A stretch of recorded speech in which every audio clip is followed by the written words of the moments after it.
আজকের প্রধান সংবাদে থাকছে দিনের সব বড় খবর, ব্রেকিং নিউজ এবং গুরুত্বপূর্ণ আপডেট একসাথে। আজকের খবরের শিরোনাম: 1,77,00,000 টাকার সন্ধান কাছড়াপাড়ার স্কুলে। চেক রুমে পাওয়া গেল কন্ডোমের প্যাকেট। রাতভর চলল তল্লাশি অভিযান। আমাদের হেলিকপ্টার টাকা পয়সা ব্যবহার করে মসনদে বসে মমতা কংগ্রেসকেই সাইনবোর্ড করতে চেয়েছিল। ষড়যন্ত্র, আলিপুরে জাহাঙ্গীর খানের অফিসে ভয়াবহ অগ্নিকাণ্ডের দায়ের এফআইআর। অন্নপূর্ণা যোজনা নিয়ে কমল চিন্তা, নয়া আপডেট দিলেন রাজ্যের অর্থমন্ত্রী। 30শে জুনের পর আর মিলবে না গ্যাসের ভর্তুকি, দ্রুত সেরে ফেলুন এই জরুরি কাজটি। আসছি বিস্তারিত খবরে। কয়েকদিন আগে সুরেন্দ্রনাথ কলেজের ইউনিয়ন রুম থেকে মিলেছিল উইধরা টাকা। এবার টাকা মিলল কাছড়াপাড়ার এক স্কুলে। বুধবার গভীর রাতে ইংরেজি মাধ্যমের ওই বেসরকারি স্কুলে তল্লাশি অভিযান শুরু হয়। বৃহস্পতিবার ভোর 4টে পর্যন্ত সেখানে 1,44,00,000 টাকার সন্ধান মিলেছে। স্কুলের সিকরুমে একটি আলমারি থেকে পাওয়া গেছে কন্ডোমের প্যাকেটও। কিছুদিন আগে কলকাতায় সুরেন্দ্রনাথ কলেজের ছাত্র সংসদের কার্যালয়ের আলমারি থেকে সুটকেস ভর্তি উইধরা টাকা উদ্ধার হয়েছে। এবার কাছড়াপাড়ার স্কুলেও মিলল নগদ টাকা এবং কন্ডোমের প্যাকেট। উল্লেখ্য, রাজ্যের পালা বদলের পর থেকে বীজপুরের নতুন বিধায়ক সুদীপ্ত দাস তাঁর বিধানসভা এলাকার শিক্ষা প্রতিষ্ঠানগুলির ডেটা ব্যাংক তৈরির কাজ শুরু করেছেন। সেই কাজের সূত্র ধরে এই স্কুলের বিষয়ে খবর পান বিধায়কের প্রতিনিধিরা। এই পরিস্থিতিতে রাতে স্কুলে পৌঁছে যান বিধায়ক। খবর দেওয়া হয় থানাতেও। কেন্দ্রীয় বাহিনী এবং স্থানীয় থানার পুলিশও ঘটনাস্থলে পৌঁছায়। নগদ উদ্ধারের পর রাতেই টাকা গোনার যন্ত্র নিয়ে যাওয়া হয় স্কুলে। প্রথমে টাকা গোনার 2টি যন্ত্র পৌঁছায় স্কুলে, পরে আরও একটি যন্ত্র নিয়ে যাওয়া হয়।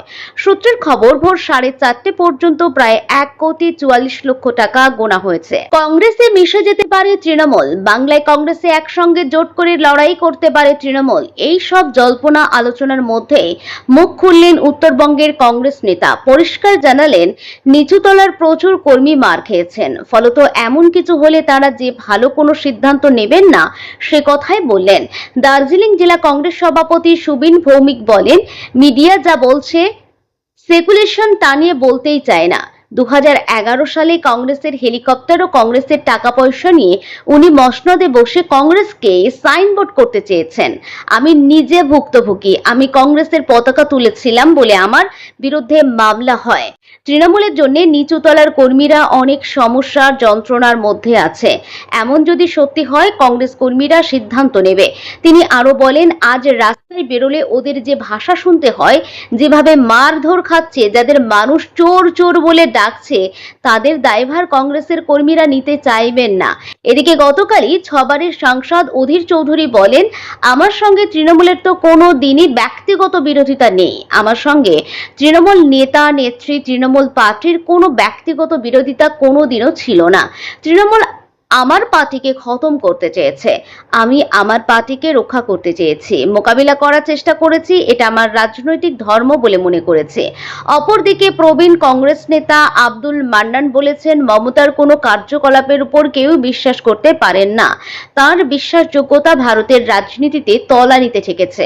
সবাই জানে, সোনিয়া গান্ধীও জানে। তিনি এও বলেছিলেন, মমতার থেকে বেশি ভরসা করা যায় বামেদের উপর। আলিপুরের নতুন প্রশাসনিক ভবনে ভয়াবহ অগ্নিকাণ্ডের ঘটনায় এবার দায়ের হলো এফআইআর। দক্ষিণ 24 পরগনার অতিরিক্ত জেলা শাসক আলিপুর থানায় লিখিত অভিযোগ জমা দিয়ে ঘটনার পূর্ণাঙ্গ তদন্তের দাবি জানিয়েছেন। তার অভিযোগ, এই অগ্নিকাণ্ডের নেপথ্যে কোনো ষড়যন্ত্র রয়েছে কিনা তা খতিয়ে দেখা প্রয়োজন। মঙ্গলবার সকাল 9:30 নাগাদ আলিপুরে প্রশাসনিক ভবনে দক্ষিণ 24 পরগনা জেলার এডিএম এর দপ্তরে আগুন লাগে। ওই তলাতে জেলা পরিষদের একাধিক গুরুত্বপূর্ণ দপ্তর ছিল। খবর পেয়ে ঘটনাস্থলে পৌঁছায় দমকল, পুলিশ ও ডিজাস্টার ম্যানেজমেন্ট গ্রুপের কর্মীরা। দীর্ঘ সময় ধরে আগুন নেভানোর চেষ্টা চললেও রাত পর্যন্ত পরিস্থিতি পুরোপুরি নিয়ন্ত্রণে আনা যায়নি। পুলিশ সূত্রে খবর, ঘটনাস্থল ঘিরে ফেলা হয়েছে এবং সেখানে পুলিশ পিকেট মোতায়েন করা হয়েছে। অগ্নিকাণ্ডের প্রকৃত কারণ জানতে শীঘ্রই ফরেনসিক বিশেষজ্ঞদের একটি দল ঘটনাস্থল পরিদর্শন করবে। তাদের রিপোর্টের ভিত্তিতে আগুন লাগার উৎস সম্পর্কে নিশ্চিত হওয়া যাবে। প্রাথমিকভাবে মনে করা হচ্ছিল এসি বা শর্ট সার্কিট থেকে আগুনের সূত্রপাত হয়ে থাকতে পারে। তবে আগুন সম্পূর্ণ নিয়ন্ত্রণে না আসা পর্যন্ত কোনো সম্ভাবনাকেই উড়িয়ে দিতে রাজি নন তদন্তকারীরা। সেই কারণেই অজ্ঞাত পরিচয় ব্যক্তিদের বিরুদ্ধে মামলা রুজু করে সমস্ত দিক খতিয়ে দেখা হচ্ছে। ঘটনার রাজনৈতিক তাৎপর্য উড়িয়ে দেওয়া যাচ্ছে না, কারণ যে দপ্তরে আগুন লেগেছে সেখানে জেলা পরিষদের গুরুত্বপূর্ণ অফিস ছিল, যেখানে বসতেন জাহাঙ্গীর খান। সম্প্রতি পুষ্পা নামে পরিচিত এই তৃণমূল নেতার গ্রেপ্তারি নিয়ে রাজ্য রাজনীতিতে চর্চা শুরু হয়েছিল। তার পরপরই এই অগ্নিকাণ্ডের ঘটনায় স্বাভাবিকভাবেই নানান প্রশ্ন উঠতে শুরু করেছে। তদন্তকারীরা অবশ্য এখনো কোনো সম্ভাবনাকেই চূড়ান্ত বলে মানছেন না এবং ফরেনসিক রিপোর্ট অপেক্ষায় রয়েছে। এর আগে কেন্দ্রীয় মন্ত্রী সুকান্ত মজুমদার এই অগ্নিকাণ্ড সম্পর্কে বলেন, আগুন লাগানো হয়ে থাকতে পারে, এটার বিষয়ে তদন্ত করে দেখা উচিত। এদিকে বিজেপি নেতা রাকেশ সিং দাবি করেন ষড়যন্ত্র করে আগুন ধরানো হয়েছে। অভিষেক ও জাহাঙ্গীর জড়িত এতে, তারাই লোক দিয়ে এই আগুন ধরিয়েছে নিজের পাপ মুছে ফেলতে। অন্নপূর্ণা যোজনায় অনলাইন ও অফলাইন দুভাবে আবেদন চলছে। সেই সঙ্গেই ধাপে ধাপে যোগ্য আবেদনকারীদের অ্যাকাউন্টে ৩,০০০ টাকা করে পাঠাতে শুরু করেছে রাজ্য সরকার। সম্প্রতি মুখ্যমন্ত্রী শুভেন্দু অধিকারী জানান, ইতিমধ্যেই ৫০ লক্ষের বেশি মহিলার অ্যাকাউন্টে টাকা চলে গেছে। এই আবহে অর্থ দপ্তরের দায়িত্ব পেয়ে এই প্রকল্প নিয়ে বড় বার্তা দিলেন রাজ্যের নতুন অর্থমন্ত্রী স্বপন দাশগুপ্ত। বুধবার রাজ্যের প্রথম বিজেপি সরকারের ৩৫ জন মন্ত্রীর দপ্তর বন্টন হয়েছে। রাসবিহারী কেন্দ্রের বিধায়ক স্বপন দাশগুপ্তকে অর্থ দপ্তরের দায়িত্ব দেওয়া হয়েছে। এরপরই অন্নপূর্ণা যোজনা সহ বেশ কিছু বিষয়ে গুরুত্বপূর্ণ বার্তা দেন তিনি। রাজ্যের নতুন অর্থমন্ত্রী বলেন, সামনে বাজেট ও সাধারণ মানুষের পাহাড় প্রমাণ প্রত্যাশা। অন্নপূর্ণা যোজনা ২,০০০ থেকে ৩,০০০ টাকা করা হয়েছে। মাসে প্রায় ১০,০০০ কোটি টাকা খরচ বাড়ছে। ভোটের সময় প্রতিশ্রুতি দেওয়া হয়েছিল অন্নপূর্ণা যোজনা ৩,০০০ করব, বার্ধক্য ভাতা বাড়াবো। আস্তে আস্তে আমরা বাস্তবায়িত করছি। অন্নপূর্ণা যোজনা দিয়ে শুরু করা হয়েছে, ওটা মোটামুটি ওয়ার্ক ইন প্রোগ্রেস মোডে চলছে। আরো ২ মাসের মধ্যে সবটা সম্পূর্ণ হয়ে যাবে বলে আশা করছি। স্বপন আরো বলেন, আগের প্রকল্প ইউনিভার্সাল প্রকল্প ছিল, আপনি গিয়ে আবেদন জানিয়ে নিয়ে নিতে পারতেন। অনেকেই পকেট মানি হিসাবেও ওটা ব্যবহার করেছিল। কেবলমাত্র মহিলারাই নন, জেন্ডার নিউট্রাল হয়েছিল বলেও শোনা যায়, ফলে সেখান থেকে বেঁচে যাবে। তৃণমূল সরকারের আমলে শুরু হওয়া লক্ষ্মীর ভান্ডারের স্থলাভিষিক্ত হচ্ছে অন্নপূর্ণা ভান্ডার। এই যোজনার অধীন রাজ্যে মা বোনেদের ৩,০০০ টাকা করে দেবে পশ্চিমবঙ্গ সরকার। তবে উপভোক্তা নির্বাচনের ক্ষেত্রে বেশ কিছু শর্ত রয়েছে। সেই শর্তগুলি পূরণ করলেই আবেদনকারীর অ্যাকাউন্টে আসবে টাকা। দেশের কোটি কোটি এলপিজি গ্রাহক এবং প্রধানমন্ত্রী উজ্জ্বলা যোজনার সুবিধাভোগীদের জন্য একটি অত্যন্ত গুরুত্বপূর্ণ খবর। রান্নার গ্যাসের ভর্তুকি নিরবিচ্ছিন্নভাবে পাওয়ার জন্য এবার আধার ভিত্তিক বায়োমেট্রিক কেওয়াইসি বাধ্যতামূলক করল কেন্দ্র। ইন্ডিয়ান অয়েলের সাম্প্রতিক নির্দেশিকা অনুযায়ী আগামী ৩০শে জুনের মধ্যে এই প্রক্রিয়া সম্পূর্ণ না করলে গ্রাহকদের ভর্তুকির টাকা বন্ধ হয়ে যেতে পারে। কেন এই নিয়ম? যথাযথ গ্রাহক যাচাইকরণ এবং ভর্তুকির সুবিধা সঠিক উপভোক্তার কাছে পৌঁছানো নিশ্চিত করতেই এই পদক্ষেপ নেওয়া হয়েছে।